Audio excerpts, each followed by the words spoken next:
ناجائز کمائیوں سے بنے ہوئے محلات پر لکھ دینا کہ اللہ کے فضل سے بنا ہے ایک ظلم ہے۔ وہ لوگ جھوٹے ہیں جو یزید کو تو دریافت کرتے ہیں مگر حسین بننے کو تیار نہیں۔ آدمی جوان کب ہوتا ہے؟ جب وہ آئندہ کے خواب دیکھے۔ بوڑھا کب ہوتا ہے؟ جب وہ گزشتہ چیزیں یاد رکھے۔ جب ہماری تمنا کے پاؤں حاصل کے چادر سے باہر نکل جائیں تو ہمیں سکون نہیں ملتا۔ جہاں پر آپ اللہ تعالیٰ کے سامنے جواب دہ ہیں وہاں آزاد نہ ہونا، اور جہاں آزاد ہیں وہاں پابند نہ ہونا۔ اپنی ہستی سے زیادہ کام کرنا ہلاکت ہے اور اپنی ہستی سے کم کام کرنا بددیانتی ہے۔ ہر دن کی قیامت ہر روز شام کو ہو جاتی ہے۔ زندہ رہنا چاہو تو موت قیامت ہے، اور اگر مرنا چاہو تو زندگی قیامت ہے۔ ایک آدمی دلیری سے سچ بات کرنے لگ جائے تو باقیوں کا چھپا ہوا سچ ظاہر ہو جائے گا۔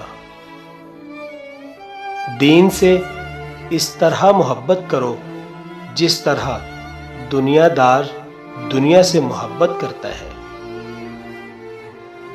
ہر آدمی اپنے سے زیادہ دانا کے سامنے بیوقوف ہے، اور آپ کو آپ سے بڑا دانا ہمیشہ ملے گا۔ جب تک کوئی آپ سے نہ پوچھے مبلغ نہ بنو۔ ہم ہر دن کا ماتم کرتے ہیں اور ہر صبح کو خوش آمدید کہتے ہیں۔ جن لوگوں نے اللہ تعالیٰ کو یاد رکھا، لوگوں نے ان کی زندگی کے بعد بھی ان کو یاد رکھا۔ قائم ذات سے محبت کرو گے تو تم بھی قائم ہو جاؤ گے۔ جو شخص کہتا ہے کہ میں کل خوش ہو جاؤں گا وہ کبھی خوش نہیں ہوگا۔ سخی تب سخاوت کر سکے گا جب سائل بھی موجود ہو۔ گداگر وہ ہوتا ہے جو ہر روز ایک مقام پر ایک جیسی صدا لگاتا ہے۔